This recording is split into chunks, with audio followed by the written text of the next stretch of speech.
हज़ार मजलिस का आगाज़ होने जा रहा है। मौलाना से इससे पहले आए दो हज़ार जो हज़ार मास्क नहीं लगाए उनसे बराए करम गुजारिश है कि प्लीज़ मास्क लगा लें ताकि दूसरे लोग कंफर्टेबल फील कर सकें और अच्छी तरह से प्रोग्राम मुहर्रम तक सब अच्छी से अच्छी तरह से चले। क्योंकि आप जो लोग मास्क नहीं लगाते हैं टेक्स्ट मेरे पास आते हैं कि वो नहीं लगाए, तो सब लोग कंफर्टेबल फील करें। ये नहीं किसी को कुछ है या कुछ है, लेकिन सब लोग अपना प्रोटेक्शन खुद करें। सलवात मोहम्मद वाले मोहम्मद।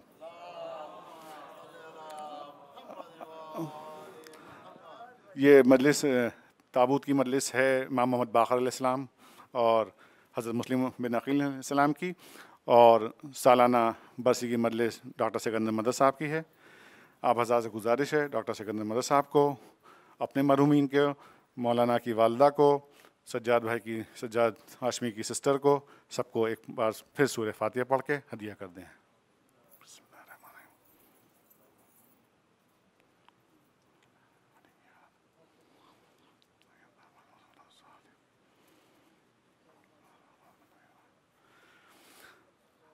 हज़ार अगला सेंटर का प्रोग्राम मंडे को 1 बजे सलातुल ज़ुहरैन से आमाल अरफा शुरू होंगे। आपसे बारह करम गुजारिश है कि वक्त की पाबंदी से तशरीफ़ लाएँ। और सुबह ट्यूसडे 20 जुलाई को ईद उल अधा की नमाज़ होगी। 7:30 बजे दुआ नुतबा, 7:30 बजे पहली सलात, 9 बजे दूसरी सलात। और 24 तारीख सैटरडे के दिन Boston new England Islamic centre में मौलाना की वालदा की 40वीं की मजलिस है, जो हज़रात ऑनलाइन देख सकते हैं। ऑनलाइन ब्रॉडकास्ट भी होगी और कई चैनल्स पे भी इंशाल्लाह ब्रॉडकास्ट होगी। आपको फ्लायर्स मैं कई बार ग्रुप्स पे डाल चुका हूँ। मौलाना के छोटे भाई मौलाना सैयद शाहिद हुसैन नौनहवी साहब उस मजलिस को खिताब करेंगे, तो आप हज़ार से गुजारिश है मौलाना की 40वीं वालदा की 40वीं की मजलिस भी ऑनलाइन शिरकत कर लें, और जो हज़रात शिरकत कर सकते हैं वो इंशाल्लाह Boston new England Islamic centre में शिरकत करें। मैं गुजारिश करूँगा लीजिए मौलाना सैयद नासिर हुसैन साहब से कि रौनक मेंबर हों एक नारे सलवार के साथ। अल्लाहुम्मा सल्ली अला मुहम्मद व आले मुहम्मद।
इल्तिमास सूरह फातिहा बराए इसाल सवाब जनाब डॉक्टर सिकंदर मदद साहब मरहूम और जनाब बरदर सज्जाद की हमशीरा का दुबई में इंतकाल हुआ है, उनके इसाल सवाब के लिए, और मेरी वालिदा मरहूमा जिनका इंतकाल अभी हाल ही में हुआ है, सब के लिए और तमाम मोमिनीन मोमिनात मुहिब्बान अहले बैत और आपके और हमारे मरहूमीन सब की खिदमत में हदिया हो।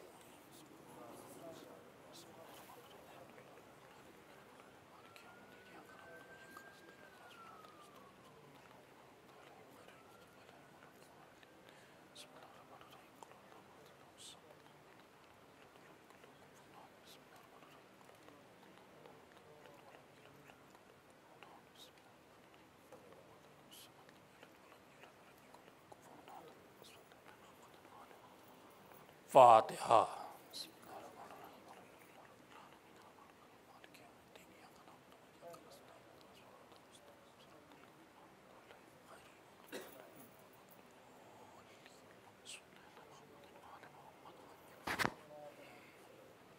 औज़ु बिल्लाहिस्समीइल अलीम मिनश्शैतानिर रजीम। बिस्मिल्लाहिर्रहमानिर्रहीम। अल्हम्दुलिल्लाहि रब्बिल आलमीन। वस्सलातु वस्सलामु अला अशरफिल अंबियाइ वल मुरसलीन सय्यिदिना व नबियना व शफ़ीअना बिल क़ासिम मुहम्मद व आलि मुहम्मदिन अत्तय्यबीन अत्ताहिरीन अल-गुर्रिल मयामीन अल-मासूमीन वल्लअनतुल्लाहि अला अदाइहिम अजमईन मिन यौमिना हाज़ा इला यौमिद्दीन। अम्मा बअदु फ़क़द क़ालल्लाहु सुब्हानहु व तबारक व तआला फ़ी किताबिहिल मुबीन व हुवा अस्दक़ुस्सादिक़ीन व क़ौलुहुल हक़। बिस्मिल्लाहिर रहमानिर रहीम। अल्लमल इंसान मा लम यअलम। सलवात पढ़िए मोहम्मद वाले। ये मजलिस शहादत इमाम मोहम्मद बाक़िर अलैहिस्सलाम फ़ातिमा ज़हरा के घर पर एक बार फिर मसमूम कत्ल किया गया ये इमाम, आज उसकी यादगार है और एक गरीबुल वतन की है कि जिसको सफ़ीर बना के हुसैन ने भेजा था। साथ ही साथ ये मजलिस ईसाले सवाब की है इसी दर के ग़ुलाम की कि जिसने अपनी ज़िंदगी खिदमत खल्क़ में लगाई और बड़ा ही हलीमुत्तबा इंसान था। वो खामोश तबीयत, बेहतरीन किरदार, नफासत शख्सियत में थी। इतनी खिदमत उसने की है कि हमें तो लगता था कि इसका पेशा ही शायद खिदमत है, डॉक्टरी नहीं है। डॉक्टर तो था वो, लेकिन उसने बड़ी खिदमत की, यहाँ पर भी दूसरी जगहों पर भी, और जहाँ मिलते थे उनका अखलाक, उनका किरदार वाकई एक इंसान को ऐसा होना चाहिए कि तमाम तर कामयाबी मिलने के बाद खाशे इंसान जो होता है वो उनमें पाया जाता था। अल्लाह रहमत करे उनके ऊपर, अल्लाह उनकी कब्र को नूरानी कर दे, अल्लाह उनके दर्जात को बुलंद कर दे, अल्लाह उनके लवाहिकीन को, उनके मुताल्लिकीन को सब्र जमील अता फरमाए। अल्लाह उनके लिए रास्ते फराहम कर दे कि वो सब्र कर सकें और सब्र के साथ साथ वो जज़ाए खैर हासिल करें अल्लाह से। और अब मैं अगर कहूँ तो शायद जायज़ है मेरे लिए, ये मजलिस पढ़ना मेरे लिए बड़ा मुश्किल। मैंने तो अपना माँ और बाप दोनों का सरमाया एक साथ खो दिया, मेरे लिए तो इतना सख्त है। लेकिन फिर उनका कहना मुझे याद आया, ए बेटा जिक्र हुसैन में कोई कमी ना कर। तो मैंने ये मजलिस इसीलिए पढ़ने का इरादा किया, हालांकि मैं यहाँ था नहीं, आउट ऑफ स्टेट था, मैं मैसाचुसेट्स में था, कि इसलिए आऊँगा कि इन्हीं इमाम मोहम्मद बाक़िर से और जनाब मुस्लिम से इसी मजलिस के वसीले से तलब करूँगा कि उनकी मग़फ़िरत फरमाए और उनकी रूह को सुकून पहुँचा दे और तमाम जो मोमिनीन आए हैं उनकी हाजतों को सुन ले। एक सलवात पढ़ दीजिए मोहम्मद वाले। अजीज़ों, हमने कब्र को, मैयत को, गुस्ल को, कफन को इतना करीब से देख लिया है कि अब लगता है कि किसी किस्म की नफ़रत का और कुदूरत का कोई वक्त नहीं। ज़िंदगी बड़ी महदूद है, इसमें ज़ाती अना को, अपनी मैं को दरमियान में लाने की ज़रूरत नहीं है। खाक का पुतला खाक से मिल जाता है। बस जो काम आता है वो एक कि उसके दिल में विलायत मोहम्मद व आले मोहम्मद है। इसलिए ज़रूरी है कि आप उस पर अमल कीजिए। ज़िंदगी का माहसल ये है, सब मिल जाए, बिलियनियर बन जाएं, ताकत कुव्वत हर चीज़ मिल जाए, लेकिन अगर अली की मोहब्बत दिल में नहीं है तो कुछ नहीं मिला है। और अगर कुछ ना मिले, मोहब्बत अली दिल में रखता हो तो हुजूर वाला कीमत नहीं लगाई जा सकती। इमाम हसन मुश्तबा अलैहिस्सलातु वस्सलाम खिदमत में एक शख्स आता, कहता है यब्न रसूलुल्लाह, क्या बताऊं, बड़ी गुर्बत की कैफियत है, मेरे पास तो खाने को भी नहीं है। इमाम पलट के कहते हैं मेरे बाप की मोहब्बत तेरे दिल में है।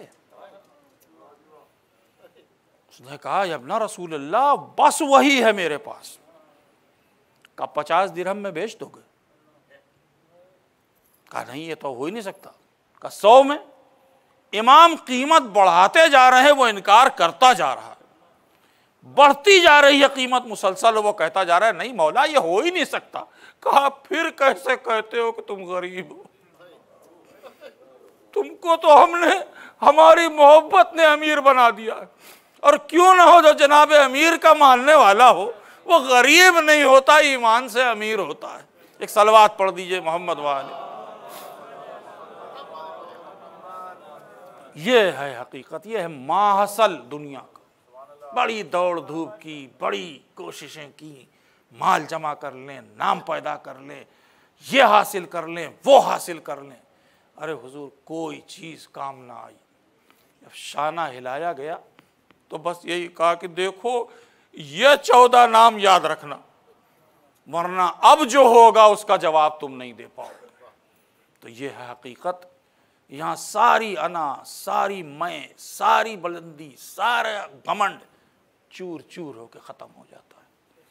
तो इंसान की हकीकत यहाँ आके पता चलती है कि जो लाया था और जो लेके गया है उसमें क्या था उसके पास। ये है हकीकत। अब इसके बाद जब दुनिया को देखते हैं तो सवाल ये होता है कि हाय, इनका हक़ हम पर है। अजीज़ो, वक्त नहीं है, मतालिब बहुत मुझे पूरे करने हैं, लेकिन बहरहाल दुनिया को हम छोड़ नहीं सकते हैं, दुनिया की जिम्मेदारियों को नहीं छोड़ सकते हैं। देख लीजिए, आपकी नज़रों के सामने है, 21 साल तक लड़ते रहे, पूरी दुनिया की सारी ताकतें, नेटो, यूएन, अमेरिका, यूके सब लगा दिया, शिकस्त हाथ में आई है, कामयाबी नहीं मिली है। अब मुंह छुपा के लौट रहे हैं। यही शिकस्त यमन में हासिल हुई है। कबूल करें या ना करें, उन भूखे लोगों ने कामयाबी हासिल कर ली है, ये शेरो शेराब ना कर पाए। ये है दुनिया की हकीकत। उसी शाम में जहां आपने जाकर सारी तबाही की थी, शाम की ही आवाम ने उसी आदमी को फिर से मुंतखब किया है। अरे उसकी कामयाबी के लिए इतना ही काफ़ी कहा जाएगा कि अगर उसकी फ़ौज 10 साल तक उसकी मदद कर रही है और उसकी हिफाजत कर रही है, तो ऐसी वफादार फ़ौज किस दुनिया में मौजूद है? यही जवाब उसके लिए काफ़ी है। हटाने की ज़रूरत क्या है? फ़ौज जान दे रही है और फिर भी वो अभी इख्तिदार में है, तो हमको इसके तरफदार नहीं हैं, लेकिन हम हकीकत आपके सामने बयान कर रहे हैं। लेकिन अजीज़ों, इस सारे मजमे में, सारी कैफियत में वो ना भूलिएगा जो अहले बैत ने आपको सिखाया है। ये नहीं भूल सकते आप। अपने उसूलों को भी अपने साथ रखना है, और जहां हमारी ज़रूरत होगी हमें खिदमत के लिए तैयार हो जाना चाहिए। ऐसा ना हो कि सिर्फ 40 में गए, 4 दिन के लिए वॉक किया और चले आए। नहीं, लेके जाइए कुछ तोहफा ना इमाम के लिए। मांगने तो सब जाते हैं, जब गए जाके मांगा, ये दे दीजिए, वो दे दीजिए, ये चाहिए, वो चाहिए, औलाद चाहिए, नौकरी चाहिए, पैसा चाहिए, फलां चीज़ चाहिए, यही सवाल करते हैं उनसे। हाँ बिल्कुल करना चाहिए, उनसे नहीं करेंगे तो किससे करेंगे? करना चाहिए, लेकिन ये भी तारीख बताती है कि एक चंद खजूर लेकर के भी चंद लोग आते थे पैगंबर की खिदमत में, मौला अली की खिदमत में, तोहफा है कबूल कर लीजिए। हकीर होता था, मौला को क्या खजूरों की ज़रूरत। इमाम हुसैन को खजूरों की ज़रूरत थी। इमाम रज़ा अलैहिस्सलाम मोहताज थे चंद लिबासों के, नहीं, लाने वाले के दिल की बात थी। कबूल कर लिया जाए तो समझिए कि आपने हक़ हलाल से कमाया है। ना कबूल करे, लौटा दें कि हमें नहीं चाहिए तुम्हारा, तो इसका मतलब यह है कि मशकूक है, कुछ गड़बड़ की है आपने। तो ले के तोहफा जाइए, दे के आइए, बजाय इसके कि आप जाए और अपना मतलब पूरा करके चले आए। अब ये ज़रूरत है। मैंने बहुत पहले कहा था 3 मिलियन यतीम हैं इराक़ में, समझ लीजिए आप। वो रसूल जो यतीम थे और जो यतीमों के बिना जिनका गुजारा नहीं होता था, एक यतीम को देख नहीं सकते थे रसूल, उस रसूल के मानने वाले लोग अगर यतीमों को भूल जाएंगे तो कभी कामयाब नहीं हो सकते। कुरान ने कितना कहा है कि यतीमों को तो आप झिड़क भी नहीं सकते, माल यतीम की तरफ नज़र नहीं उठा सकते, यतीमों की परवरिश करो, कितनी बातें कही। तलाश कीजिए, ढूंढिए, या आपको ढूंढना पड़ेगा। आएंगे नहीं वो आपके पास, आपसे बहुत दूर हैं, उनकी आवाज़ आप तक नहीं आएगी, लेकिन उस आवाज़ को तलाश आपको करना पड़ेगा। जब आपके पास सोशल मीडिया है तो सोशल मीडिया सिर्फ इसलिए नहीं है कि आप फालतू चीज़ों को एक दूसरे को फॉरवर्ड करें। ढूंढिए, बहुत से इदारे हैं जो मदद कर रहे हैं, क्यों नहीं करते मदद? क्या ज़रूरत है?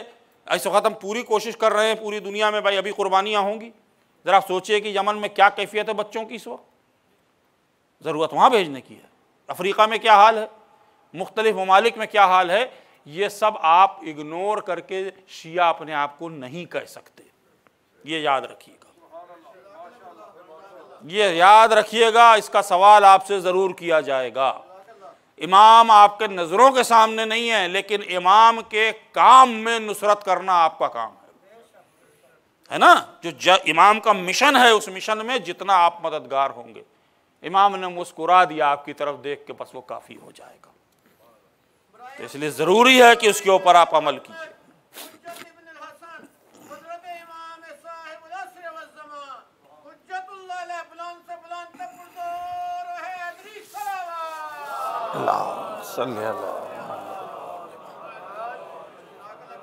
ज़रूरी है, ज़रूरी है।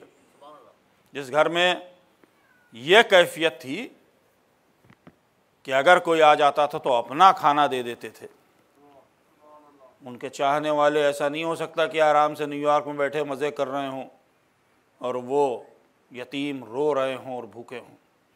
अली तो ऐसे थे कि उन यतीमों के घर में जाके अपने हाथ से रोटी पका दी थी। माँ थी और बच्चे थे, आपने वाक़या सुना हुआ है, मुझे दोहराना नहीं है।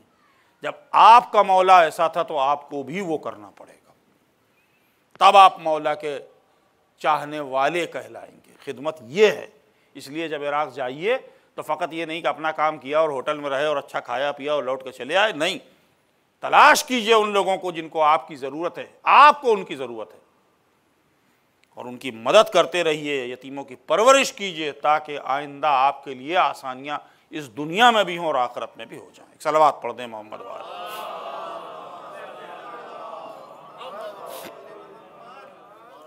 ये जो जिम्मेदारी है, एक की तरफ मैंने इशारा किया है, बहुत सी जिम्मेदारियां हैं आप पर।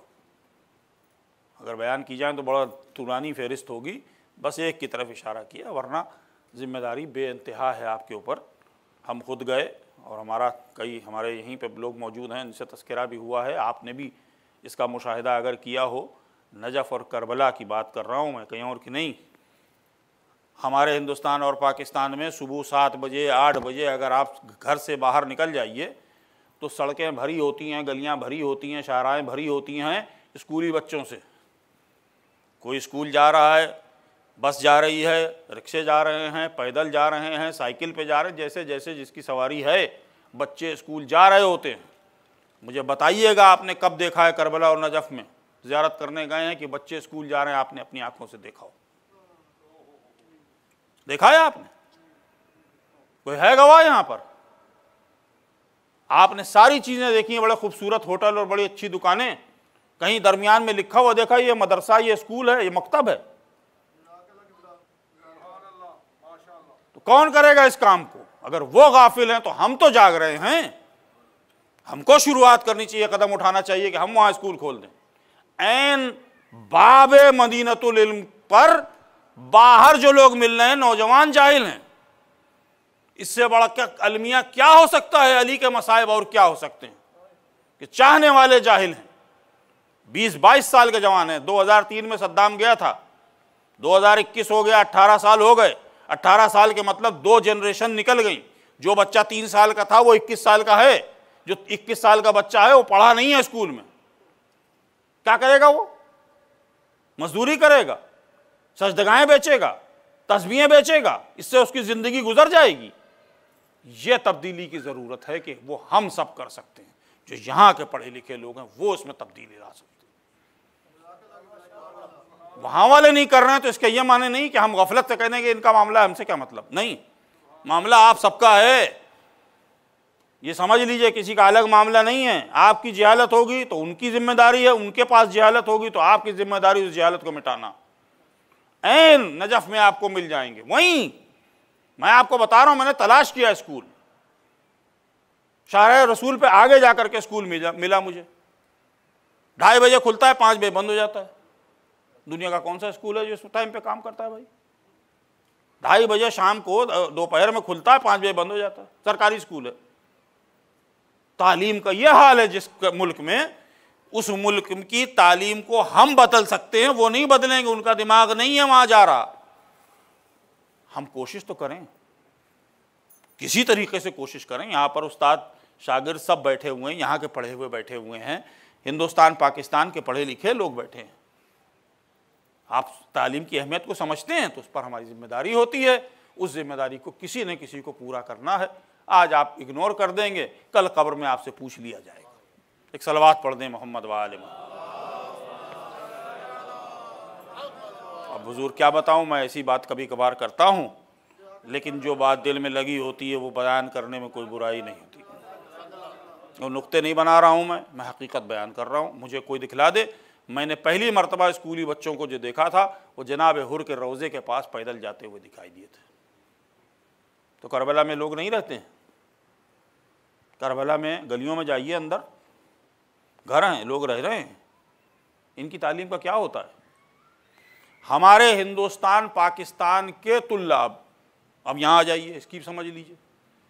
3000 तुल्लाब पाकिस्तान के हैं जो नजफ़ में तालीम हासिल कर रहे हैं। 1000 तुल्लाब हिंदुस्तान के हैं जो नजफ़ में तालीम हासिल कर रहे हैं। 4000 हो गए। 4000 की फैमिलीज नहीं हैं, हैं? बीवी भी हैं, बच्चे भी हैं। वो बच्चे कहाँ पढ़ रहे हैं? 4-6 साल, 10 साल, 8 साल रहेंगे। फिर ये जब अपनी पूरी फैमिली को लेकर पाकिस्तान हिंदुस्तान जाएंगे तो वहाँ किस स्कूल में उस बच्चे का दाखिला होगा जिसने कुछ पढ़ा ही नहीं है? तो ये तो अब्बा तो पढ़ गए, औलाद का ये हशर हुआ। किस प्रॉब्लम को सॉल्व कौन करेगा मुझे बताइएगा कभी। एक सलवात पढ़ दे मोहम्मद वाले। और ये जवाब मेरे पास लेके ना आइएगा कि जिम्मेदारी आयतुल्लाह की है। सारी जिम्मेदारियां अगर उन्हीं के पास पहुंच जाएंगी तो आप किस लिए पैदा हुए हैं? आपको किस लिए पैदा किया गया? आप घर बैठे आराम करेंगे? नहीं, आपकी भी जिम्मेदारी है। जितनी उनकी जिम्मेदारी है उतनी आपकी जिम्मेदारी है। जहालत की एक आप शमा अगर इल्म की जला देंगे तो जहालत दूर करके एक शख्सियत नहीं बदलती है, नस्लें इल्म हासिल कर लेती हैं। वो ऐसा बीज है, ऐसा दरख्त है कि जिससे फल ही फल निकलते हैं। तो वो कोशिश करने की ज़रूरत है कि हम वो करें। अपनी अना को, अपनी ज़िद को, अपने तमाम चीज़ों को उस तरफ डाइवर्ट कीजिए ना। आपकी अना उस तरफ क्यों नहीं जाती है कि हमारा साथी, हमारा भाई जाहिल है? तो कितना आप फ़ख्र कर लेंगे भाई? हमारा सगा भाई जाहिल हो तो मुझे क्या फ़ख्र कर लूँगा मैं? फ़ख्र करने की कोई बात नहीं होगी। हमारा भाई जाहिल है इराक़ में, हमारे भतीजे जाहिल हैं, भांजियाँ जाहिल हैं। क्या करना चाहिए? कोशिश करनी चाहिए। आइए मिल करके करते हैं। न्यूयॉर्क वाले एक स्कूल खोल दें सब मिल करके, तो क्या होगा? जब भी आप ज़ियारत करने जाएंगे उन बच्चों को देखेंगे जिनको आपने इल्म तक पहुंचा दिया है। क्या अमीरुल मोमिनीन खुश होंगे आपसे, कहेंगे वाकई तुमने इल्म की शमा जला दी। ये होगी कामयाबी कि जिस पर मौला मुस्कुरा दे के कुछ आए, लेके नहीं आए। एक सलवात पढ़ते हैं मोहम्मद वाले। बस अजीज़ो, मैंने इसीलिए आयत को सरनामा कलाम बनाया था कि जिसमें कहा गया कि अल्लमल इंसान अम्मा अलम यालम, अल्लाह ने इंसान को वो इल्म दिया जिसका उसके पास इल्म नहीं था। अब आयत के सिलसिले में तो बड़ी तूलानी गुफ्तगू है, लेकिन बाज़ वक्त हमारे जहन दूसरे तरीके से काम करते हैं। इंसानी जहन की भी अजीब कैफियत है। सारी चीज़ें अल्लाह ने हमको दी हैं, हमको गुस्सा भी दिया है, गैज़, गज़ब, शहवत, ताकत, कुव्वत, फ़िक्र, सब चीज़ दे दी है। आप खुद अपना अंदाज़ा कर सकते हैं। आलम अकबर बताया है इस जिस्म को, तो जाहिर है कि इसके पास सब कुछ है। लेकिन एक चीज़ है फ़िक्र और तख़य्युल, सारे शायर उसी पर काम करते हैं। वो फ़िक्र और तख़य्युल के तहत ही अशार मुरत्तब होते हैं। शेर कहते हैं, वो अल्फाज को ढूंढते हैं, तलाश करते हैं, मिसरों को बनाते हैं, कवानीन मिसरा बनाते हैं, उसके बाद उसका पर काम करते हैं।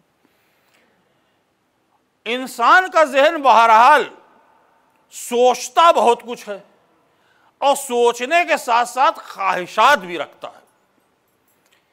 ख्वाहिशात अगर हैं तो ख्वाहिशात होने से क्या होगा? वह गालिब ने कही थी हज़ारों ख्वाहिशें ऐसी कि हर ख्वाहिश पे दम निकले। क्या सारी ख्वाहिशें पूरी हो जाती हैं? नहीं होती। बहुत से लोग हैं ख्वाहिशें न जाने क्या क्या रख के रहते हैं, पूरी ज़िंदगी गुजर गई, वो ख्वाहिश पूरी ना हुई उनकी। तो ख्वाहिश दिल में है, लेकिन तकमील उसकी होना एक अलग चीज़ है। ख्वाहिश रखना कोई बुरी बात नहीं, ख्वाहिश तक पहुंच जाना ये अमरे मुहाल भी हो सकता है और आसान भी हो सकता है। लेकिन ख्वाहिश बहरहाल है दिल में, चाहे जिस तरह की हो। मैं अभी मतलब उसके किरदार और उसके यानी कैरेक्टर की बात नहीं कर रहा हूँ, ख्वाहिश की बात कर रहा हूँ। सिर्फ ख्वाहिश, फ़कत ख्वाहिश है। अब आपको मैं मिसाल दे दूँ, आज से 500 साल पहले सफ़र कैसे होते थे? लोग सफ़र करते थे घोड़े गधे पर, ऊँट पर, हाथी पे, सवारियों पे जाते थे, इन्हीं सवारियों पे, जानवरों पे। 500 साल पहले और चले जाएं, बिल्कुल जब इंसान बिल्कुल ही इसके पास ना सवारी थी ना कुछ थी, पैदल चलता था, तो वही उसकी सवारी थी। वही उसकी सवारी, उसके कदम थे जो सवारी थी। लेकिन जहन में ज़रूर था कि भाई हम चलते चलते तो थक जाते हैं, भाई दिन में कितनी दूर चल लेंगे? आप 10 मील चल लेंगे, 15 मील चलने के बाद फिर क्या होगा? थक जाएंगे, आप बैठ जाएंगे। अगर कोई चीज़ ऐसी हो जो हमें 20-25 मील ले जाए, 40 मील ले जाए, तो बड़ा अच्छा होगा। वहीं से वो ख्वाहिश जब पैदा हुई तो नतीजा निकला ये कि हमने जानवरों का इस्तेमाल शुरू किया। घोड़े पर बैठ जाओ, 40 मील आराम से दौड़ा के ले जाएगा। हाथी पर बैठ जाओ, वजन भी लाद लोगे, आराम से चले जाओगे। ऊँट पर बैठ जाओ, रेगिस्तान के रास्तों को पार कर लोगे, बहुत आराम से पहुँच जाओगे। तो यानी ख्वाहिश थी, मगर कारखाने कुदरत ने उस ख्वाहिश को फराहम कर दिया। सलवात पढ़ दें मोहम्मद वाले मोहम्मद। तो 500 साल पहले घोड़े गधे पे चल रहे थे, हाथियों पे चल रहे थे और ऊंट पे चल रहे थे, मगर ख्वाहिश रही होगी कि काश ये जो सफ़र 100 मील का है, जिसको जाने में 3 दिन लग रहे हैं, अमा अगर ये ख़त्म हो जाता 10 मिनट में तो कितना अच्छा था, आसानी हो जाती ना, पहुंच जाते फ़ौरन अपनी मंजिल पे। ख्वाहिश थी 500 साल पहले, तकमील शायद अब हुई पिछली सेंचुरी में आके, जब हवाई जहाज बन गया। उन्होंने कहा बैठो, जब तक वो टेक ऑफ करेगा 100 मील गए, दिखाई दे रहा सामने।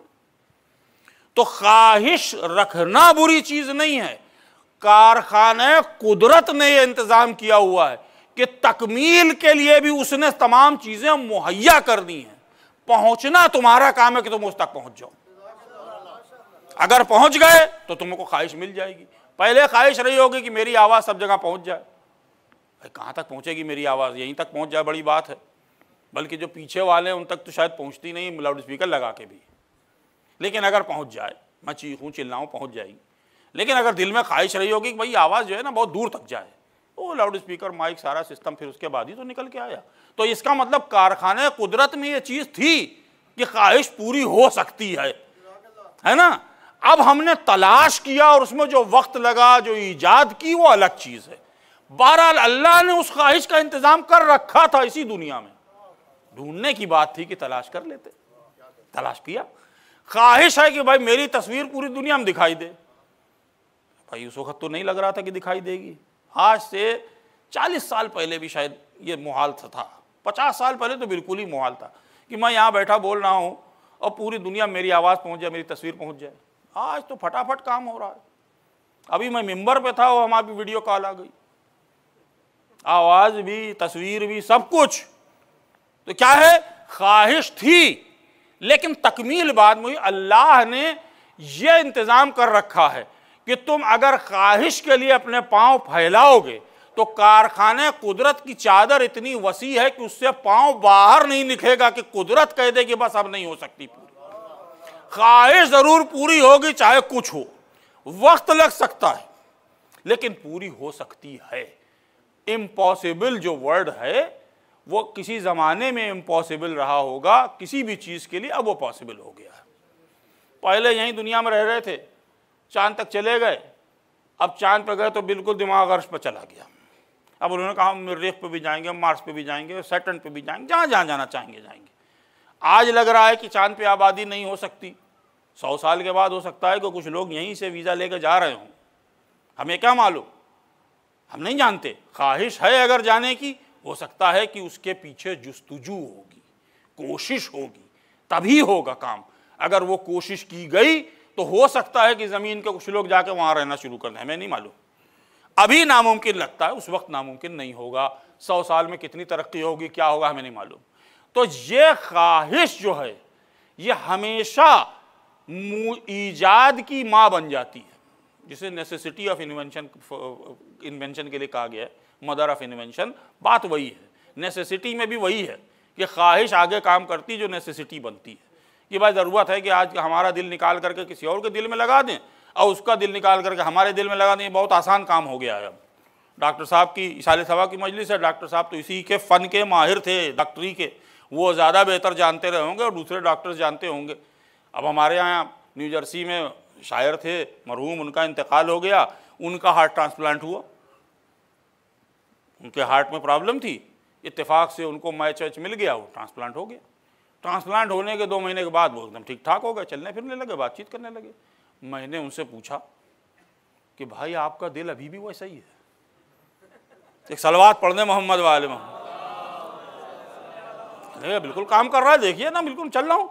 मैंने कहा वही ख्वाहिशात दिल में पैदा हो रही हैं? कहने लगा हाँ बिल्कुल, मैं वैसे मैं शेर लिख रहा हूँ भाई, मैं शायर हूँ। मैंने कहा ये तो दूसरा लग गया दिल, फिर भी वही? कहने लगा उससे कुछ नहीं हुआ, मैं वैसा ही का वैसा ही हूँ। तो चलिए एक नतीजा तो निकल आया कि दिल का नाम रख दिया गया है, काम दिमाग से होता है, दिल से नहीं होता। एक सलवात पढ़ दे मोहम्मद वाले मोहम्मद। तो अब यह है कि ख्वाहिश है। अच्छा देखिए, अब ये जहन में जो चीज़ें आती हैं, बहुत सी अबस कहते हैं यार बेवकूफ़ी के ख्यालात हैं, इनकी कोई हकीकत नहीं है, इनकी कोई हैसियत नहीं है। लेकिन कुछ ख्यालात ऐसे हैं जो मुश्तरक हैं, कि जिनमें कोई फ़र्क नहीं है। आज ज़रा गुफ्तगू मुख्तलिफ है तो थोड़ा आपके ज़हनों पर जोर तो लगेगा। कभी कभार सोच भी लीजिए हमारे साथ, अब फ़िक्र है, हो सकता है ये फ़िक्र काम आए। तो अब इसमें क्या होता है कि भाई आपने जो सोचा वही मैंने भी सोच लिया, ये इन्होंने भी सोच लिया, उन्होंने भी सोच लिया, ये कैसे हो गया? भाई आपका दिमाग तो अलग है, हमारा दिमाग अलग है, आपका दिल अलग, हमारा दिल अलग। चलिए दिल की कोई बात नहीं, दिमाग की तो है। हर आदमी का अपना दिमाग अलग अलग काम कर रहा है। यहीं बैठे हुए लोग सब हमको थोड़ी सुनना है, कहीं ना कहीं दिमाग उनका लगा हुआ है। और अगर आपको अपना दिमाग समझना है ठीक से, 2 रकअत नमाज पढ़ने के लिए खड़े हो जाइए, एक सलवात पढ़ दे मोहम्मद वाले मोहम्मद। मैं थोड़ी समझाऊंगा आपको, आप खुद नमाज पढ़ रहे होंगे, फिर अभी शक्कियात है, नमाज पढ़िए आप। आदमी कहाँ कहाँ टिप्पे खाता है नमाज में मालूम नहीं है ना। अब भाई दिमाग तो वही है भाई आपका। तो सबका दिमाग अलग अलग है, लेकिन एक फिक्र उसमें पैदा होना ये एक अजूबा है। भाई आपका दिल तो नहीं चाह रहा होगा शायद कि हम मार्स पे चले जाएं, इनका हो सकता है चाह रहा हो, तो अलग अलग फिक्र हो गई। आपका दिल नहीं चाह रहा है मसलन कि हम अभी अपने वतन चले जाएं, इनका चाह रहा है, अलग फिक्र हो गई। आपका दिल नहीं चाह रहा है कि मैं मिलियनेयर बनूं, ये चाह रहे हैं बनना है, फिक्र अलग अलग हैं। तो ये हो सकता है, लेकिन बहुत से लोगों के इज्तिमाई तौर पर एक ही फिक्र पैदा हो जाए, ये एक अजीब चीज है। और इसके लिए मैं आपसे सवाल करता हूं भाई, अब सही और हमें में बहस नहीं है, ये खुदा का ख्याल जहनों में आया कैसे? अगर नहीं है तो आने ही नहीं चाहिए था। खुदा का ख्याल कैसे आ गया? अच्छा, एक क्या आ जाता, हम कहते हैं पागल दीवाना आदमी है, इसका आ गया है खुदा उदा माज़अल्लाह। आजकल तो उसका रिवाज भी है, बड़े दहरिया मौजूद हैं, अंग्रेज़ी उर्दू हर तरह से आपको परेशान किए रहते हैं, हमको परेशान किए रहते हैं, हम सुनते हैं, हमको भी तकलीफ़ होती है, सब होता है। लेकिन बहरहाल चलिए एक आदमी होता, हम उसको कह देते ऐसा। भाई पूरी पूरी कौमों को आ गया। आप देखें, और आज की नहीं है कि साहब आज आया है खुदा का ख्याल। पुरानी तहजीब, मिस्र के अहराम, 5000 10,000 साल पुरानी तहजीब, हिंदुस्तान में वो इंडस वैली सिविलाइजेशन है, चीन की सिविलाइजेशन अलग थी, बेबीलोनियन जो थी बाबिल की, वो सिविलाइजेशन अलग थी। हर सिविलाइजेशन में खुदा का तस्वुर क्यों आया? चाहे जो आया, मैं इसके सूरत की बात नहीं कर रहा हूं, मैं आया खुदा का तस्वुर और इज्तिमाई तौर पर आया। तो इसका मतलब कहीं ना कहीं यह ख्वाहिश है कि कोई एक हो कि जो खुदा की हैसियत रखता हो, हमको बचा ले। चाहे माशरा कोई सा भी हो, मजहब कोई हो, हमें उससे सरोकार नहीं। आप चले जाइए साउथ अमेरिका में, मायन कल्चर है और न जाने कितनी तहजीबें गुजरी हैं, साउथ अमेरिका की तहजीब है। अफ्रीका के जंगलों में चले जाइए, जहां वो हबशी रह रहे हैं, जहां उन्होंने दुनिया को देखा नहीं है, वहां पर भी एक तस्वुर है। तो भाई ये अबस तो नहीं आ रहा है दिमागों में सबके। ये बात अलग है कि उसका इजहार अलग अलग है, समझ अलग अलग है, फिक्र अलग अलग है कि हम ऐसा समझते हैं, वो ऐसा समझते हैं, वो ऐसा समझते हैं, वो एक अलग चीज है। लेकिन जहन में ये ख्याल आना और पूरी पूरी कौमों का आना, ये इस बात की गवाही है कि इंसान मुसलसल एक ख्वाहिश रखता है कि एक खालिक और मालिक होना चाहिए। एक सलवात पढ़ दें मोहम्मद वाले।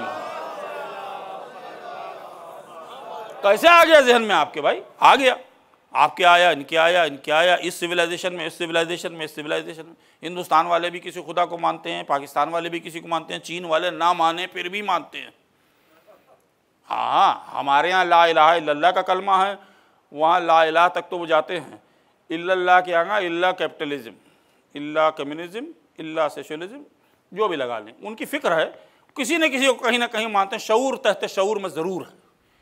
एक और है तसव्वुर जो मुश्तरक है, और इसकी भी बड़ी खूबी है।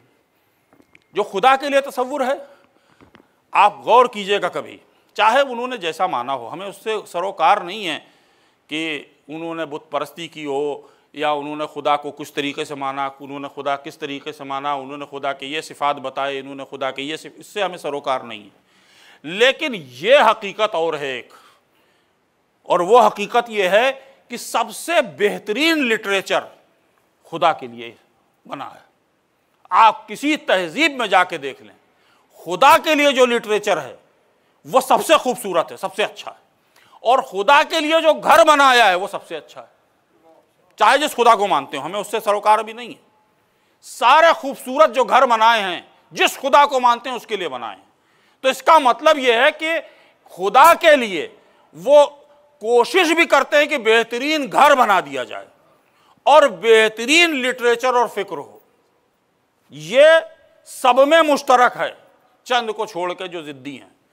अब इसी तरीके से एक और कंसेप्ट है, एक और फिक्र है जो कहीं ना कहीं आके झटके दे जाती है, और वो मिलेगी आपको हर जगह। इंसान जब अपनी कमजोरियों को देखता है, तमाम तर ताकतों के बावजूद उसमें कमजोरियां उसको दिखाई देती हैं तो बड़े ताकतवर, लेकिन अभी हैं। जब 80 साल के हो जाएंगे तो इनसे उठना बैठना भी मुश्किल हो जाएगा, सारी ताकत खत्म हो गई इनकी। थे तो बहुत बड़े पहलवान भाई, वो कई 100 पाउंड उठा लेते थे, ओलंपिक विनर हैं। अभी उनसे दर आप उठवा के दिखला दी झोला तो वो नहीं उठ रहा है उनसे। भागते बहुत तेज थे, ओलंपिक में मेडल लेके आए हैं, अब जरा उनसे चलवा दिए 100 कदम। तो वो ताकत, कुव्वत, हर चीज़ जब वो देखता है कि मेरे अंदर कमियां हैं, कहीं ना कहीं फ्लॉ अपने अंदर कमियों को खुद ही एहसास करता है। तो जहाँ जहाँ उसे कमी दिखती है, कहीं मेमोरी की कमी दिख गई, कहीं ताकत की कमी दिख गई, कहीं अपने कद की कमी दिख गई, कहीं अपनी रंगत की कमी दिख गई, कहीं ये दिख गया कि हाँ ठीक है यहाँ तो सही है, हम दूसरी जगह कैसे मदद कर सकते हैं? भाई यहाँ बैठे हुए हैं तो अब न्यूयॉर्क वालों की तो मदद कर सकते हैं हम, लेकिन हम चले जाए न्यू जर्सी वालों की मदद करना अभी इसी वक्त तो कैसे मुमकिन है? नहीं हो सकता। ये सारी कमियों को देखकर, टाइम और स्पेस की और अपनी इंसान के वजूद की कमियों को तलाश करने के बाद वो इस नतीजे पहुंचता है, काश कोई एक ऐसा हो कि जिसके पास ये सारी कमियां ना हो। भाई इसी का नतीजा वो सुपरमैन जो भी कंसेप्ट बनाया गया ना, ये दिल की आवाज़ जो बोल रही है कि इतना ताकतवर हो कि ट्रेन को भी रोक दे, हवाई जहाज को भी रोक दे, दुनिया में क़यामत को भी लाने से रोक दे, बिल्डिंग गिर रही है उस पर भी पहुंच जाए, कोई मर रहा हो उसको भी बचा ले, किसी को प्यास लगी उसको पानी पिला दे। सारे जितनी भी चीज़ें उन्होंने बनाई हैं अफसाना है, लेकिन उस अफसाने के पीछे एक शऊर काम कर रहा है जो ये गिड़गिड़ा के कह रहा है कि हम कमज़ोर हैं लेकिन एक ऐसा ताकतवर होना चाहिए, हम जाहिल हैं लेकिन एक बहुत बड़ा आलिम होना चाहिए, हम महदूद हैं लेकिन कोई ऐसा हो जो बैक वक्त कई जगह जाके मदद कर दे, हम नहीं जानते हैं लेकिन कोई ऐसा हो जो पूरी दुनिया के बारे में सब कुछ जानता हो, हम नहीं जानते हैं लेकिन कहीं ना कहीं ऐसा होना चाहिए कोई कि जो बूढ़ा ना हो जवान रहे, ऐसा होना चाहिए कि जिसके पास ऐसी ताकतें हों कि जो ताकतें किसी और के पास ना हो और वो जाकर लोगों के फलाह और बहबूद के लिए काम करना शुरू कर दे।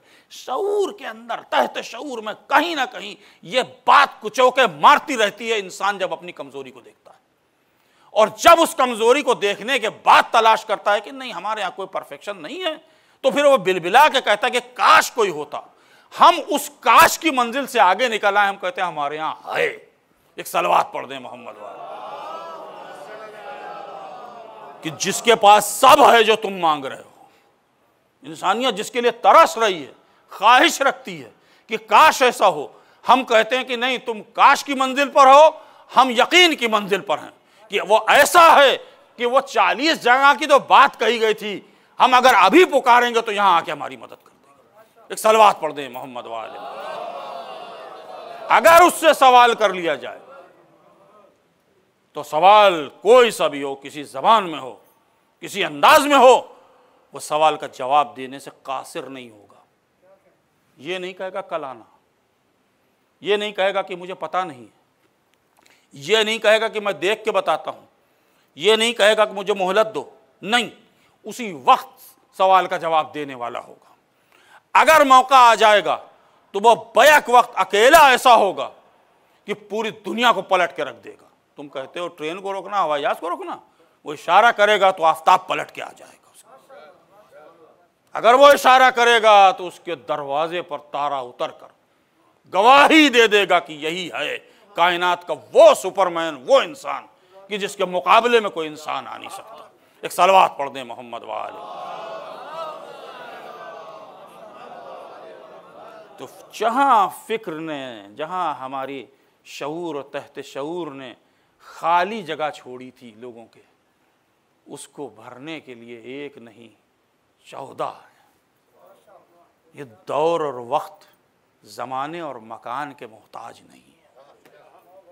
जिस दौर में जब चाहोगे, इनकी गिरफ्त में कायनात है, मुट्ठी में कायनात है कि अगर ये मुट्ठी खोल दे तो कायनात का शिराज़ा बिखार के रख दें, और अगर ये चाहें तो सब चीज़ों को समेट के एक जगह ले आएं। तो है कोई ना कोई ऐसा ज़रूर। तुम तड़प रहे हो कि नहीं है, हम पहुंच चुके हैं उस दरवाजे पर। फ़र्क ये है, तो हम में और उनमें यकीन में फ़र्क होना चाहिए, हम में और उनमें एतमाद में फ़र्क होना चाहिए। आज जिसकी शहादत है ना, एक सलवात पढ़ दें मोहम्मद, ताबूत बरामद होगा। यकीन कीजिए हम तो इमाम को पहचान ही कहाँ सकते हैं, लेकिन इस इमाम के बारे में जितना पढ़िए, वाक़यात बहुत हैं, और मैं वाक़यात तो वैसे पढ़ूंगा भी नहीं।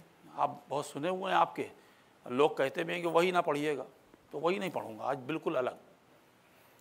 बहुत दिन पहले से आप लोग भी जाते हैं, वॉक करने के लिए जाते हैं ना, अरबईन की वॉक पे जाते हैं, 40वें में इमाम के 80 किलोमीटर का फासला है। हमारे जैसों के पाँव में 2 ही 3 किलोमीटर में दर्द हो रहा था, और 8-10 किलोमीटर छाले पड़ जाते हैं, और हमारे पैर की हालत ख़राब होती है। जब तक हम वहाँ पहुँचते हैं करबला की सरहद तक, तो बिल्कुल चूर चूर ख़त्म। हमारी आदत नहीं है, बहुतों की होगी जो चल लेते। पाँव फट जाते हैं, पाँव में छाले पड़ जाते हैं, पाँव की हालत ख़राब हो जाती है। दिल में आया कि क्या है इसकी हैसियत क्या है, क्यों पाँव में छाले पड़ना। आप सोचिए ना, किसी एक इंसान के लिए अगर बुलाया जाए आपको कि भाई फलां साहब हैं, इनका काम है, ज़रा आ जाइए, तो इस मजमे में से शायद 2 लोग बहुत करीबी जो होंगे वो आ जाएंगे, चलो भाई तुम्हारी मदद करनी, हम मदद कर देंगे। पूरा मजमा उठ के नहीं आएगा। लेकिन इमाम हुसैन के लिए बसरा, नासिरिया, है ना, और कुम से चल के आए, मुझे मिले, अल्लाहु अकबर, वहां से पैदल। कहा कुछ नहीं है ये तो। कब चले थे? कहा 3 महीना पहले। 3 महीने से पैदल चल रहे हो? हाँ। वहां मौकिब लगे हैं? कहा नहीं, ईरान में मौकिब कहाँ है, लेकिन रास्ते भर खाते पीते आए हैं, लोगों ने बड़ी ज़ियाफत की। पाँव की जब ये कैफियत देखी मैंने अब तलाश किया इमाम मोहम्मद बाक़िर अलैहिस्सलाम का एक वाक़या। रावी कहता है कि मैं इमाम की बज़्म में था और फर्जंद रसूल क्या एक कोई चाहने वाला खुरासान से आया था। वो ऐसे बैठा था कि उसके पांव फैले हुए थे, तो ये बेअदबी भी होती है। पांव में छाले और जख्म थे। तो सवाल किया उससे कि ये भाई कहाँ से आए हो? कहा मैं खुरासान से आया हूँ। कहा तुम खुरासान से आए हो तो पांव में छाले इतने क्यों हैं? कहा हमारी सवारी बड़ी कमज़ोर थी, ऊँट जो था वो हमको लेके चल नहीं पाता था, तो कुछ देर उस पर बैठते थे और बाकी वक्त में वो भी पैदल चलता था और हम भी पैदल चलते थे। चलते चलते जब यहाँ पहुँचे हैं मदीने तो हमारे पाँव में छाले पड़ गए। उसके छाले को देखकर इमाम फरमाते हैं कि ये भाई दीन मोहब्बत के अलावा है क्या? हलद दीन इल्लल हुब। ए भाई मोहब्बत के अलावा दीन कुछ नहीं है। यानी मोहब्बत में ये पड़े हुए छाले इमाम की बज़्म में इस काबिल हैं कि इमाम गवाही दे दे कि तुमने हमसे मोहब्बत की है। और इमाम ने इस जुमले को 3 बार तकरार की। फरमाते हैं कि हल दीन इल्लल हुब, अरे तुम आ गए, तुम्हारी मोहब्बत तुम्हें लेके आई। तो ये है हमारा वो इमाम की जरा सी मोहब्बत दिखलाने पर इतनी मोहब्बत अपने चाहने वालों से करते हैं। और पूरे वाक़यात हैं, अगर पढ़े जाएं तो वक्त लगेगा, मेरे पास वक्त महदूद है। क़यामत के दिन का मंजर है और दूसरे मनाजिर हैं जिनके बारे में इसी इमाम ने कहा, हाँ तुम्हारे गुनाह हैं, हाँ तुम्हारी ख़ताएँ हैं और हम तुम्हारे मददगार हैं। उम्मीद जगा दी है, वरना कौन है जो उम्मीद दे उस दिन, कौन है जो आके बचा ले। ये इमाम वो है कि ऐसा मजलूम है, आज तक मजलूम है। आज इसकी कब्र को देख लीजिए, रोना आ जाता है कि आम मोमिनीन की कब्र भी इससे बेहतर हालात में है और इस इमाम की कब्र की कैफियत कैसी है, कैसे हम बर्दाश्त करते हैं। खुदा करे हमारी आंखों के सामने ये वक्त आ जाए, ये बकी को दोबारा से बनाया जाए। अजीज़ों हम सब चलेंगे फिर, देखो अब रुकना नहीं, साथ चलना हमारे। अगर हम जिंदा रहे हम अपने हाथ से गारा बनाएंगे, मिट्टी बनाएंगे और इमाम के उस रोज़े की तामीर में अपने कुव्वते बाजू से मदद करेंगे। अब अगर छाले पड़ जाएं तो इमाम खुद कह देंगे हलद दीन इल्लल हुब, अरे दीन मोहब्बत के अलावा है क्या। बस इमाम ने ये कहा। अब देखिए कि एक मौका है कि जिस पर जाबिर इब्न यजीद जोफ़ी इमाम के बड़े ही मोतबर सहाबियों में से हैं। ये जाबिर उनसे मुख्तलिफ हैं, जाबिर इब्न अब्दुल्लाह अल-अंसारी। वो जाबिर इब्न अब्दुल्लाह अंसारी बुज़ुर्ग एक सहाबी रसूल हैं कि जिनके लिए पेशन गोई की थी पैगंबर ने कि ये जाबिर तुम मेरी नस्ल के एक मोहम्मद से मिलोगे। देखो जब मिलना तो मेरे उस बेटे को मेरा सलाम कहते। जाबिर की आंखों की कैफियत अजीब है, चिल्लाते थे, आवाज़ देते थे, मोहम्मद इब्ने अली, या मोहम्मद इब्ने अली आवाज़ देते थे कि कहीं मिल जाए। और एक दिन एक बच्चा था जो करीब आया, जैसे कहते हैं ना कि अगर कम दिखाई भी दे तो भी इंसान अपनी मंजिल पर पहुंच जाता है। जाबिर ने सवाल किया, ये साहबजादे क्या नाम है आपका? फरमाते हैं मैं मोहम्मद इब्ने अली इब्ने हुसैन इब्ने अली इब्ने अबी तालिब। बस जाबिर ने सुना, कहा ए बच्चे मेरे साहबजादे करीब आइए।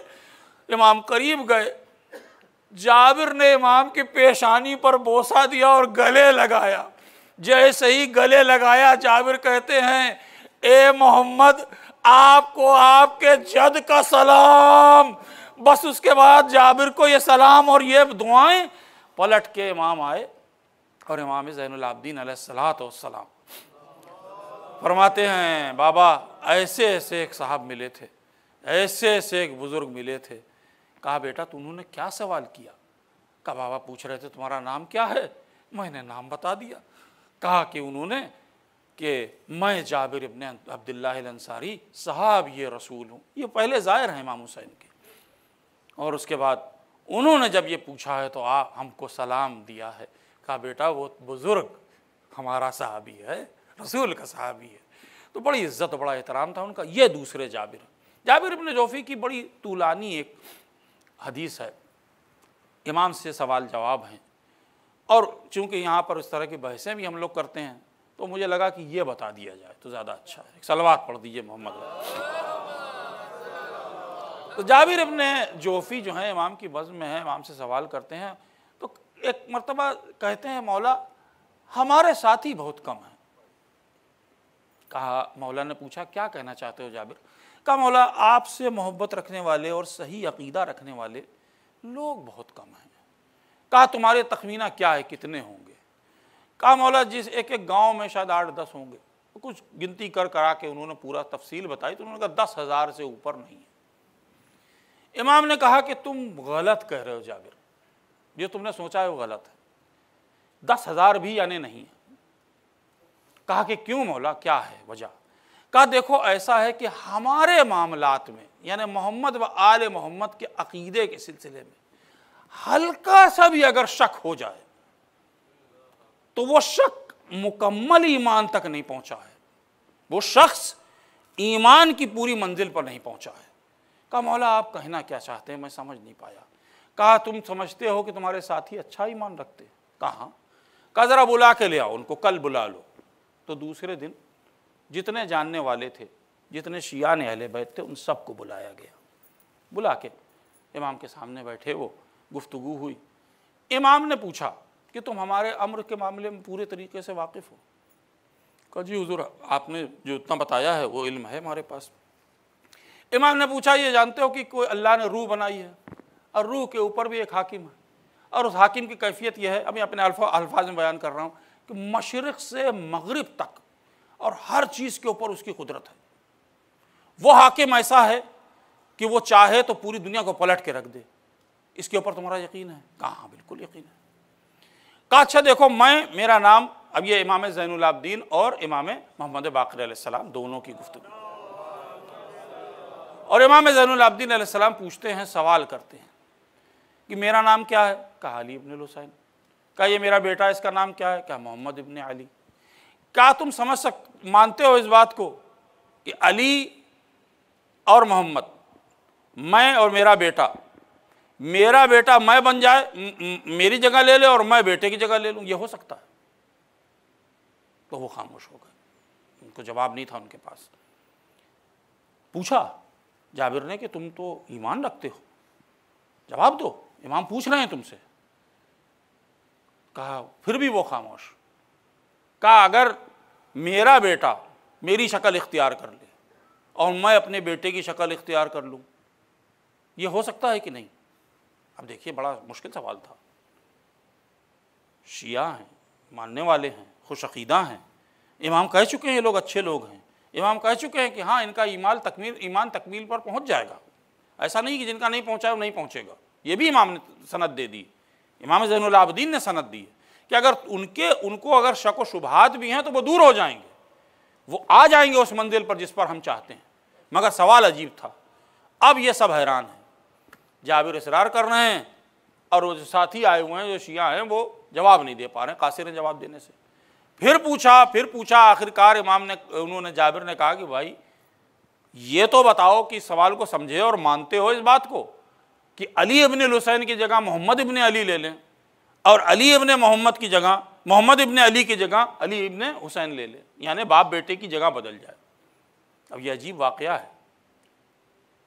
वो पसोपेश में, और उसके बाद इमाम ने कहा अच्छा ठहर जाओ तुम लोग। चौथे इमाम ने कहा ठहर जाओ, ठहर गए, बैठे रहो। और एकाएक ही उन्होंने देखा कि दोनों बदल गए। इमाम चहारुम इमाम पंजुम बन गए और इमाम पंजुम इमाम चहारुम बन गए। यह अजीब वाकया है। और उसके बाद पूछा अब बताओ हम लोग कौन? वो फिर पसोपेश में। अब इमाम फरमाते हैं कि देखो मैं अली हूं और मैं अली से हूं, ये मोहम्मद हैं और ये मोहम्मद से हैं, ये इस वक्त बन गए हैं अली और मैं बन गया हूं मोहम्मद। हम अब मोहम्मद से हैं और ये अली से हैं।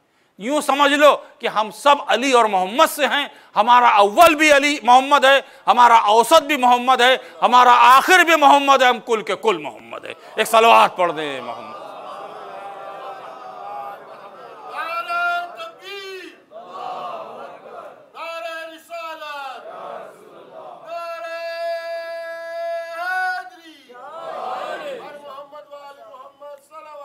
अल्लाहुम्मा सल्ली अला मुहम्मद वाला। यह हमने कभी सोचा भी नहीं था। लेकिन मर्तबे की जहाँ तक बात है, इस्मत की बात है, जलालत की बात है, तो इनमें सभी मोहम्मद और अली हैं और कोई नहीं है।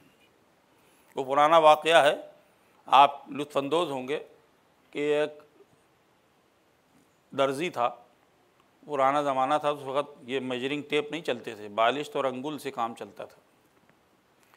तो उसकी किसी से बहस हो गई तो वो उंगलियों से गिनाना शुरू किया कि भाई ये, उसने बताया कि ये अंगूठा जो है ये रसूल खुदा किससे मुश्तक है, ये पहले, ये दूसरे, ये तीसरे और ये हज़रत अली। हाँ भाई तुमने बात तो बड़ी अच्छी बताई है। अब वो दर्जी तो उसने समझाना शुरू किया कि देखो तुमने तो सही बता दिया, सारे नंबर सब समझा दिए तुमने हमको, लेकिन हमारे हिसाब से यूँ समझो तो हम तो बालिश से नापते हैं।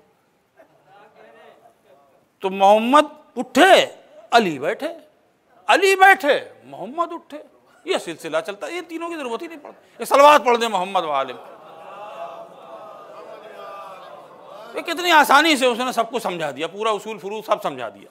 उसने कहा जब मोहम्मद उठते हैं तब अली बैठते हैं, अली बैठते हैं तो मोहम्मद उठते हैं, बस सिलसिला चलता रहता है। यही पूरी इमामत का सिलसिला है कि कोई इसमें मोहम्मद से जुदा नहीं है। एक सिराज मुनीर है जो रोशन है और जलवा उसका है जो 13 मासूमीन में चमक चमक के आता है।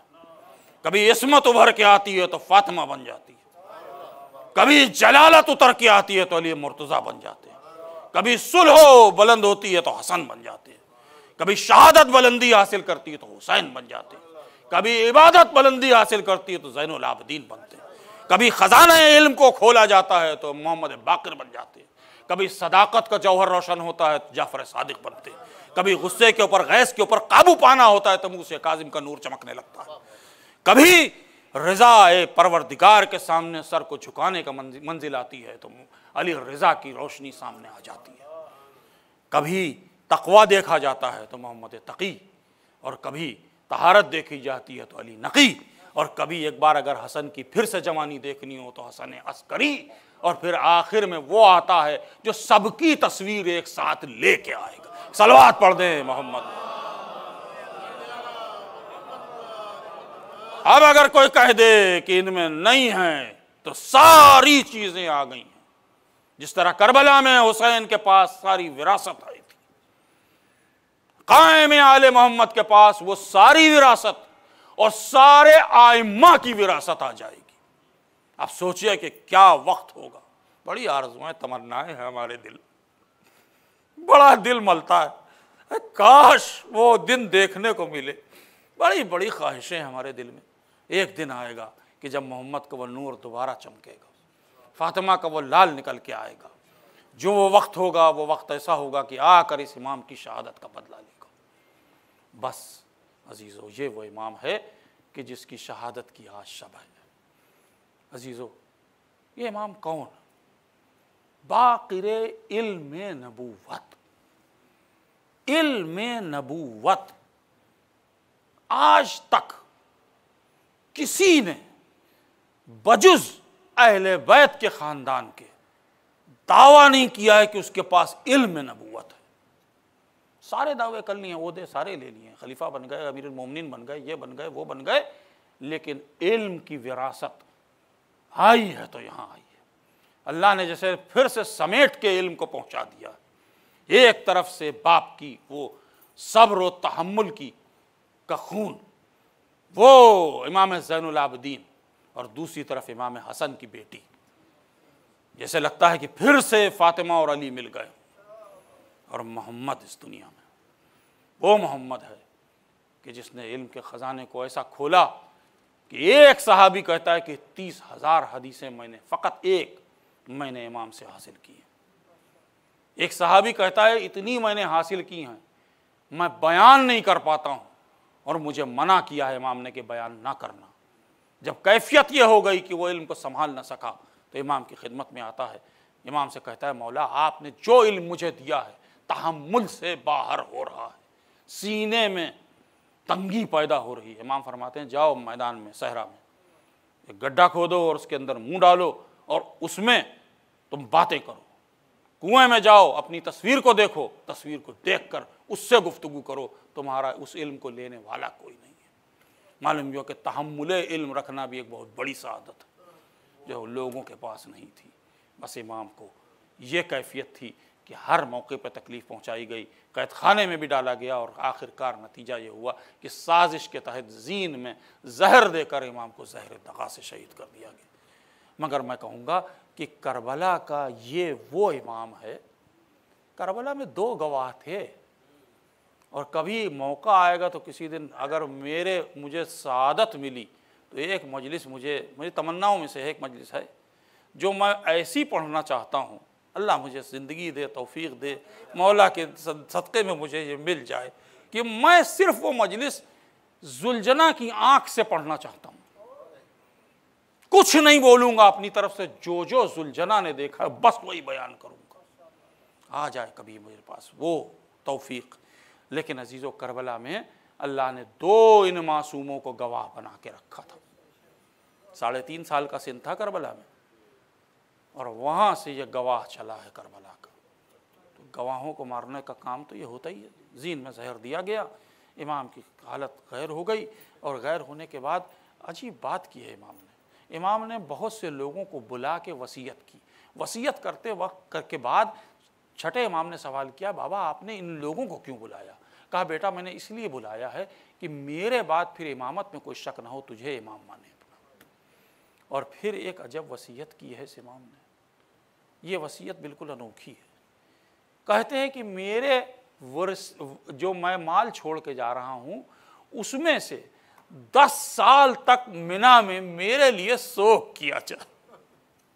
बस ये वसीयत इमाम की ऐसी थी कि दिल में एक दर्द पैदा हो गया। हाँ, करबला के मजलूम इमाम, आपने तो कह दिया कि मेरा शोक हो, और इमाम सादिक अलैहिस्सलाम ने मिना में 10 बरस आपकी अज़ा की, हर साल हज पे करते थे, यकीनन की गई, लेकिन आपके दिल में ये अरमान था कि मेरे लिए अज़ा की जाए। ए मौला, आपके जद की बात हो रही है, जरा सोचिए उसकी अज़ा क्यों करो जिसका लाशा खून में गलता, जिसका कोई पूछने वाला ना हो। ये इमाम की कैफियत थी कि अज़ा को इतनी अहमियत दी।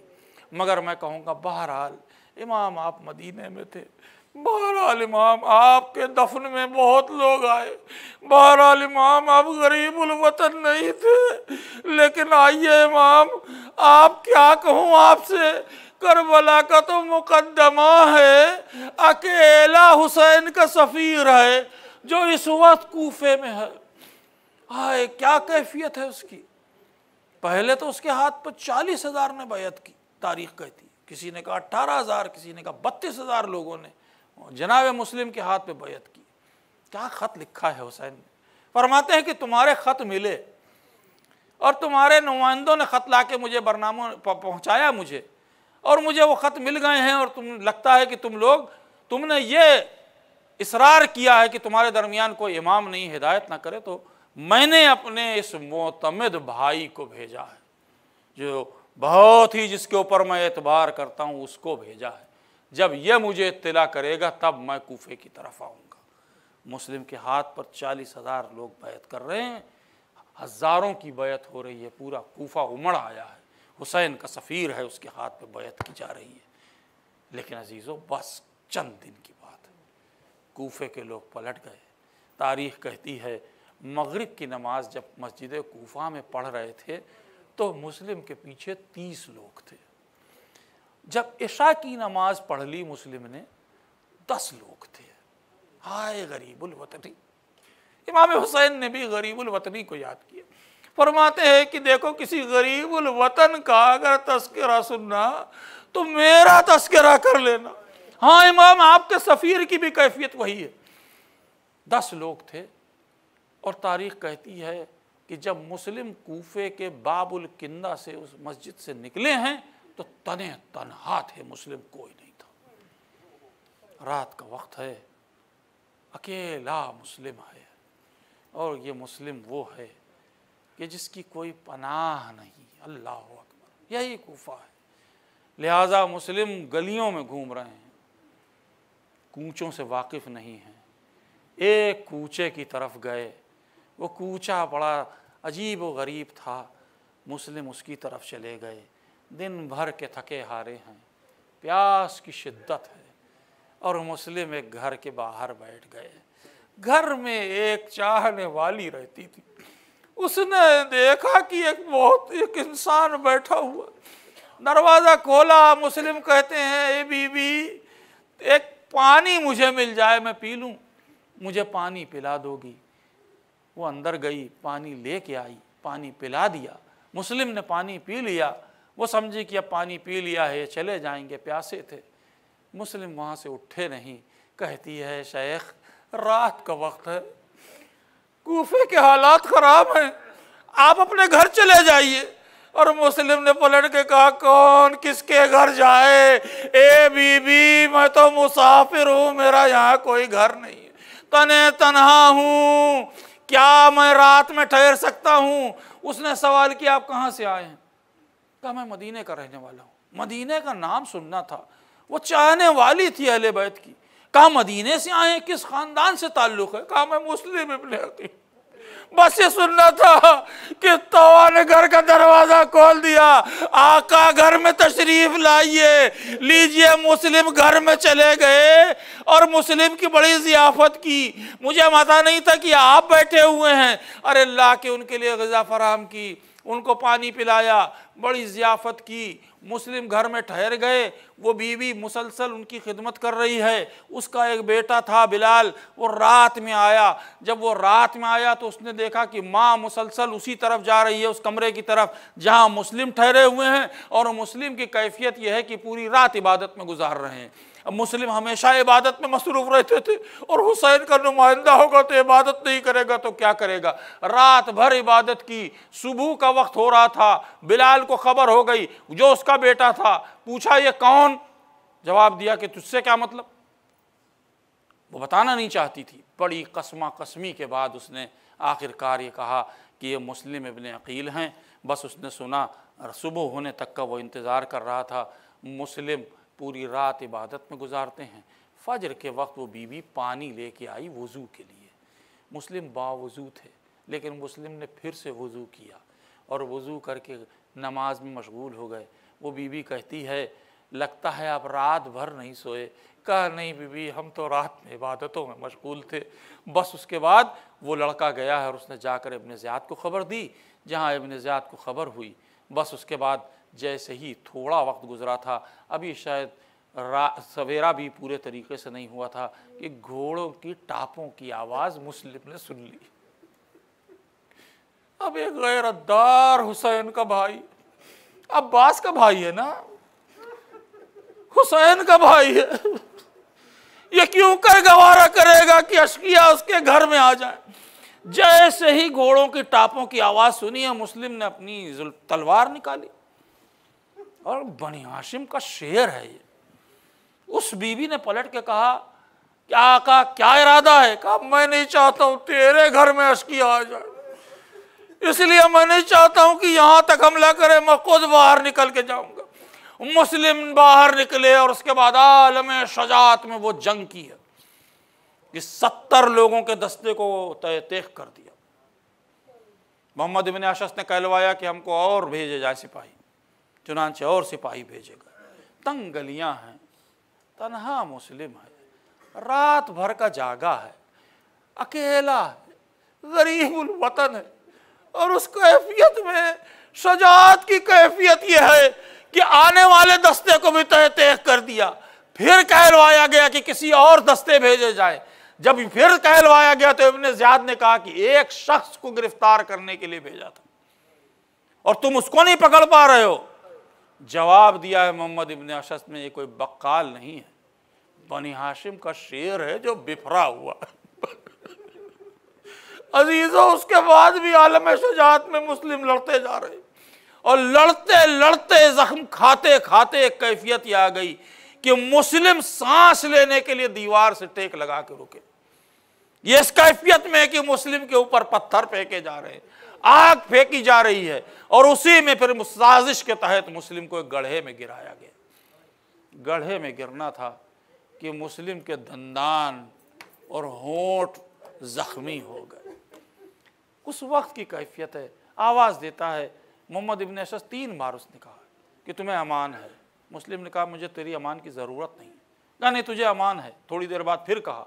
उस आलम में ऐसी जंग कर रहे थे कि जैसे लगता था कि अली का भतीजा अली के जौहर दिखला रहा हो। और उसके बाद फिर आखिरकार तीसरी मर्तबा जब कहा है तो मुस्लिम निकले हैं। अब प्यास लगी हुई है। हाय करबला, करबला का दीबाचा ही तो मुस्लिम है।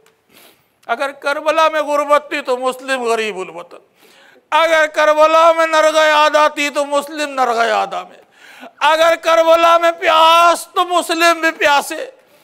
पानी का एक आप खोरा दिया गया, मुस्लिम पीना चाहते हैं लेकिन जख्मी हैं, खून पानी में गिरा और आपने पानी को हटा दिया, दोबारा पानी दिया गया, फिर नहीं पी सके। वही हुआ। 3 बार पानी पीने के बाद कहते हैं, लगता है मेरी किस्मत में अब पानी नहीं। मैं कहूँगा सफीर हुसैन, अरे करबला का प्यास से बड़ा पुराना रिश्ता है। अरे अब सब प्यासे मारे जाएंगे। लीजिए मैं मसाइब को कम कर दूं। मुस्लिम आए हैं और इस शान से आए हैं इब्न ज़ियाद के सामने कि पूरे मजमे के सामने लगता था कि एक शेर आके खड़ा हो। इब्न ज़ियाद ने जितनी बेअदबी की है, मुस्लिम ने उसको वैसा ही जवाब दिया है। मुस्लिम ने कहा कि तू वो है कि जो एक कुत्ते की तरह लोगों के खून को चाटता है, तेरी हैसियत क्या है जरा सोचिए। एक इंसान रस्सियों में बंधा हो, गरीबुल वतन हो, प्यासा हो, जख्मी हो, आलम शजात ये है मुस्लिम की कि तुर्की पे जवाब दे रहे हैं। वो डरने वाले नहीं थे। अली का शेर था जो दरबार खिलाफत में बिफरा हुआ था। आखिरकार सजा दी गई। सज़ा ये दी गई, मुझे तफसील नहीं पढ़ सकता हूँ, वक्त कम है। सज़ा ये है कि दारुल अमारा पे ले जाओ और मुस्लिम को कत्ल कर दो, मुस्लिम का सर तन से जुदा कर दो। मुस्लिम दारुल अमारा की छत पर गए हैं, वहाँ जाकर कहते हैं कि मुझे 2 रकत नमाज पढ़ने दो। मुस्लिम ने आने वाले वक्त के लिए 2 रकत नमाज पढ़ी। नमाज पढ़ने के बाद मेरा दिल कहता है, मैंने भी सुना है, आपने भी सुना है कि एक मरतबा उस जानिब अपना रुख किया जिधर से हुसैन का काफिला आ रहा था और फरमाते अस्सलामु अलैका या अबा अब्दुल्लाह। अरे ये कहना था कि मेरा दिल कहता उधर हुसैन थे जिनके कान लगे थे भाई की तरफ। अरे वो जवाब दिया होगा वालेकुम अस्सलाम या मुस्लिम। अरे शहीद हुए, लाश लाशा दारुल अमारा से नीचे फेंका गया, बाद में घोड़े से बांध के खींचा गया, मुस्लिम की लाश को टांगा गया। मैं कहूंगा पांचवें इमाम से, मौला अपने चचा की ताजियत कबूल कीजिए। अरे सफीर हुसैन की ताजियत, आपका जनाजा उठा, आपको दफन किया गया, बाप के पहलू में दफन किया गया, लेकिन जरा मुस्लिम का जनाजा देख लीजिए। आज मदीने में दोनों सदाएं हैं, वाह बाकिरा, वाह मुस्लिमा, वाह बाकिरा, वाह मुस्लिमा।